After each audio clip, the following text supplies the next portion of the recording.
দেখো বন্ধুরা, আজকে আমি দেশি চিকেন কিন্তু একটু অন্য পদ্ধতিতে রান্না করব।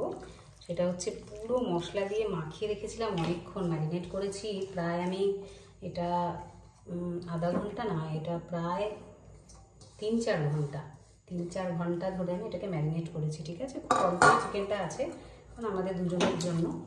তো এটাকে আমি ভালো করে সমস্ত মশলা দিয়ে ভালো করে মেখে নিয়েছি। এইটার মধ্যেই আমি মেখে নেব। এই মাটির পাত্রটা এটা একটু দমে হবে, কোনো ভাজাভুজি নেই, জাস্ট সব কিছু মশলা দিয়ে যেরকম যা যা দেয় আর কি, পেঁয়াজ, রসুন, আদা, গোলমরিচ, শুকনো লঙ্কার গুঁড়ো, নুন, হলুদ, একটু ব্ল্যাক পেপার, গরম মশলা, সব কিছু দিয়ে আমি এটা জিনিসটাকে মেখে নিয়েছি। উপর থেকে আমি একটুখানি টমেটো পিউরিও দিয়ে দেবো। এমনকি আমি একটু টমেটো পিউরি করে রেখেছি, সেটাও এখন দিয়ে দেবো। টমেটো পিউরিটা আগে দিইনি ম্যারিনেট করার সময়, বাকি সব কিছু ম্যারিনেট করার সময় দিয়ে দিয়েছি। তো এগুলো সব কিছু দিয়ে আরও ভালো করে মাখতে হবে, মাখাটাই মেন। তারপরে এটা না ধীরে ধীরে দমে হবে। তো দেখা যাক, এরকমভাবে কোনোদিন খাইনি, দেখা যাক আজকে কীরকম হয়। শুনেছি এটা মাটির পাত্রে খুব ভালো হয়, তাই জন্য এই মাটির পাত্রটা ব্যবহার করছি। আর এটা যতক্ষণ ম্যারিনেট করা যায় ততই নাকি এটা ভালো হয় খেতে।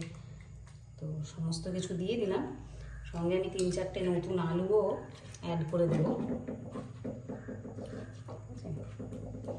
এবার খুব সামান্য একটু জল না দিলেও চলে,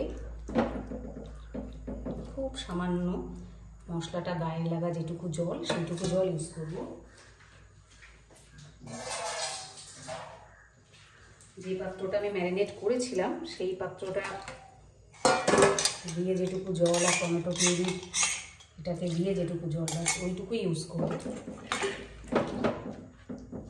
ওতেই জিনিসটা খুব ধীরে ধীরে মিডিয়াম আঁচে ধীরে ধীরে হতে থাকবে। তো এর আগে কোনোদিন এরকমভাবে করিনি, তো দেখা যাক। তো এবার আমি উপর থেকে একটু তেল দেবো। আমি কিন্তু একদম তেল দিইনি, কারণ জিনিসটা আমি দইয়ের মধ্যেই মেখে নিয়েছি। দই দিলে পরে অতটা তেলের দরকার হয় না, আমি তো একটু কম তেলেই রান্না করি, সেই জন্য খুব একটা তেলের এটার দরকার নেই। উপর থেকে আমি একটুখানি তেল ইউজ করলাম। এবার এটাকে আমি ঢেকে দেবো, এটাকে আমি ঢেকে দেবো এবং গ্যাসটা চালু করে দেবো।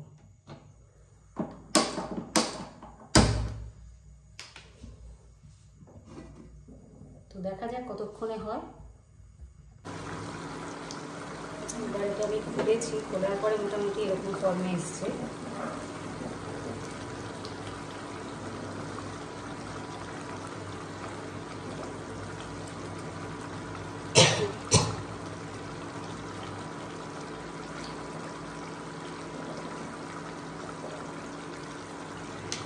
তৈরি আমার দম দেওয়া হান্ডি চিকেন বা যাই হলো।